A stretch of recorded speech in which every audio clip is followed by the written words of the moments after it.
आपको पहले भी कथा में कहा, जब कोई विशेष कार्य होता है और वो कार्य नहीं हो रहा होता है तो क्या करा जाता है? जल, जहां आप लोगों ने पहले स्मरण किया है, जैसे ये शिवलिंग है, ये जलाधारी है, ये जल यहां से गिर रहा है, वो स्थान। जब विशेष कोई कार्य होता है, अटक रहा है, नहीं हो रहा, गणेश जी वाली जगह पर जल चढ़ाइए, सबको मालूम है ना जलाधारी में। फिर षडानंद कार्तिकेय वाली जगह पर जल चढ़ाइए, बीच में अशोक सुंदरी का स्थान है, वहां जल चढ़ाइए। चढ़ाते चढ़ाते मां पार्वती मैया के हस्त कमल पर जल चढ़ाकर फिर शिव जी पे जल चढ़ाइए। थोड़ा सा जल बचाइए, वो जल बेलपत्री के वृक्ष के नीचे ले जाकर अपने मन का भाव कहकर चढ़ा दीजिए। 4-5 दिन चढ़ाकर देखिए, बाबा हाथ पकड़ लेगा और वो कार्य सफलता देगा। एक बेलपत्री शिव जी पे से उठा लीजिए, धो लीजिए। आपकी कोई कामना है, आपका कोई भाव है, आपके हृदय की कोई बात है जो बहुत दिनों से लगे हुए हो, और बाबा हो सकता है कि किसी कारणवश पूर्ण ना हो रहा हो। कई लोग कह भी देते हैं गुरुदेव, कोई कोई कहते हैं, जैसे आज कोई कह रही थी बच्ची की, मैंने शिव महापुराण में पशुपति व्रत सुना और उसको करा, उसका लाभ मुझे मिला। मेरे पति ने भी करा, उसका भी लाभ मुझे मिला। पर एक काम गुरुदेव ऐसा अटका हुआ है कि वो काम हम करना चाह रहे हैं, व्रत भी कर लिया, अनुष्ठान भी कर लिया, पर फिर भी वो व्रत के कारणवश भी वो कार्य नहीं हो रहा। तो समझना कि कोई कार्य बड़ा भारी होगा और बाबा उसको कर नहीं रहा है, या कोई काम अटक रहा है। तो हमने पहले भी कहा, ये बीच की जो पत्ती है, ये देव अधिदेव महादेव है, ये ब्रह्मा, ये विष्णु है।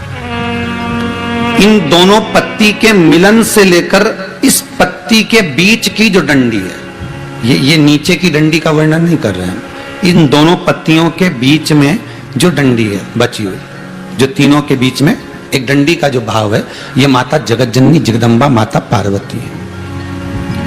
इस डंडी के नीचे का जितना भाग है, ये 33 कोटि देवताओं को दर्शाता है। बेलपत्री के नीचे पिछले वर्ष की श्रावण की कथा यदि आप निकालेंगे और उसको पेज पर जाकर आप सुनेंगे तो आपको प्राप्त होगा कि उसमें भी कहा था कि जब आप पशुपति व्रत कर रहे हो, या कोई नियम धारण कर रहे हो, या कोई आपने नियम उठा रखा है और वो कार्य आपका हो ही नहीं रहा, आपने 2 बार पशुपति व्रत कर लिए, आपने ये कर लिया, आपने प्रदोष कर लिया, आपने सोमवार कर लिया, आपने सारे अनुष्ठान कर लिए, बहुत सारे उपाय भी करे, तो भी नहीं हो रहा है, तो इस बीच वाली पत्ती पर शहद लगाकर बाबा का जो शिवलिंग है, उस शिवलिंग को इसको छुआ दीजिए या उससे चिपका दीजिए, और उस पर अपनी हथेली रखकर कामना कर कर वापिस घर को आ जाइए। बाबा आपकी वो मुराद शीघ्र 3 महीने के अंदर पूरा कर ही देता है। ये आपके जीवन में ऐसा लगने लगे कि हाँ बहुत कष्ट है, कर्जा भी बढ़ गया, तकलीफें भी बढ़ गई, बहुत दुख भी बढ़ रहा है, कहीं परिवार सही नहीं चल रहा है, तो प्रयास करते रहा करो। हफ्ते में एक बार 1 चावल का दाना जल के पात्र में डाल लिया, 1 काली मिर्च जल के पात्र में डाल ली, और उस जल को ले गए, थोड़ा सा चंदन का छींटा डाल दिया, ले जाकर शिव जी को समर्पित कर दिया। शंकर को जल चढ़ाने के लिए 5 स्थान हैं जहां शिव को जल चढ़ाया जाता है, और शंकर उस जल को स्वीकार करते हैं, जिसको पंचगंगा कहा गया। आप शंकर जी के मंदिर में जाकर ये कभी ना विचार करना कि पार्वती जी को ढूंढना पड़ेगा, या गणेश जी को ढूंढना पड़ेगा, या कार्तिकेय जी को ढूंढना पड़ेगा, या भैरव को ढूंढना पड़ेगा। हमें शंकर के मंदिर में जाकर किसी देवता को ढूंढने की जरूरत नहीं है।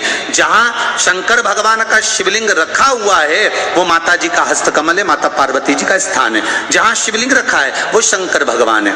जहां जलाधारी है, उस जलाधारी के पास में जहां पानी बहता है, बीच में अशोक सुंदरी का स्थान है। जहां से पानी बह रहा है उसका राइट भाग, वहां गणेश जी का स्थान है, लेफ्ट भाग कार्तिकेय जी का स्थान है। शंकर भगवान के ऊपर जो जल गिर रहा है वो शंकर भगवान की 5 लड़कियां, जया, विषहरा, शामलीबारी, दौतली, देव, ये शंकर जी की 5 बेटियां ऊपर हैं। जहां से पानी बहकर उस निकासी से, जहां नाली बनी रहती है, पानी जहां से निकलकर बाहर मंदिर के जा रहा है, वो 33 कोटि देवताओं का स्थान है। इसलिए सारे मंदिरों की परिक्रमा हो सकती है, पर शंकर जी के मंदिर की परिक्रमा नहीं करते, क्योंकि वो जल जो जा रहा है वो 33 कोटि देवताओं का स्थान है, उसको हम लांग नहीं सकते। सबसे पहले शिव जी का जो जलाधारी है उसमें राइट भाग पर अपनी मनोकामना कर कर जल चढ़ाएं, फिर लेफ्ट भाग में चढ़ाएं रोग मुक्ति के लिए, अशोक सुंदरी की जगह पर चढ़ाएं, ये तीसरा स्थान। चौथा स्थान माता पार्वती जी का जो कटी भाग है, जहां पर शिवलिंग रखा हुआ है, उस भाग पर जल चढ़ाएं, चौथा भाग। पांचवा भाग शंकर जी के ऊपर चढ़ाएं। ये 5 जगह पर जल क्रमवाइज चढ़ाएं। हजारों लाखों बीमारियों में कुंदकेश्वर भगवान का नाम ही काफी है। कुंदकेश्वर, यदि शरीर में रोग हो गया और वो रोग समाप्त ही नहीं हो रहा, 4-6 दिन हो गए हॉस्पिटल में पड़े, डॉक्टर अपना काम करे, उसको करने दो।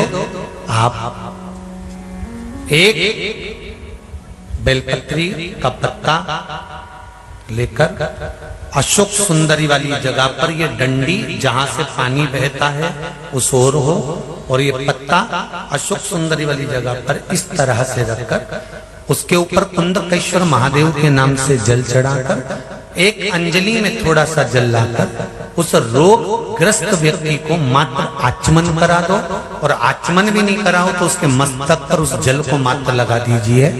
ज्यादा से ज्यादा 8 घंटे 9 घंटे लगेंगे और वो धीरे धीरे ठीक होना प्रारंभ हो जाएगा। भारी से भारी रोग है तो भी कुंदकेश्वर भगवान का मात्र स्मरण प्राप्त। कई लोग कहते हैं गुरुजी पशुपति व्रत क्या हम घर में कर सकते हैं? मना नहीं है, पर दिक्कत केवल इतनी सी है कि वो दिया लगाने कहां जाओ, कौन से नंबर का दिया? बोलो जम के। 6ठे नंबर का जो दिया, 5 दिया तो तुम घर के अंदर लगा दोगे, पर वो 6ठा दिया दरवाजे पे लगाने कहां जाओ? दिक्कत वहां आई है। इसलिए पशुपति व्रत मंदिर में जाकर किया जाता है। कोई भी व्यासपीठ से अगर बताया जाता है तो आप लोगों को कहा जाता है कि मंदिर में जाकर करो, मंदिर में पहुंचकर करो।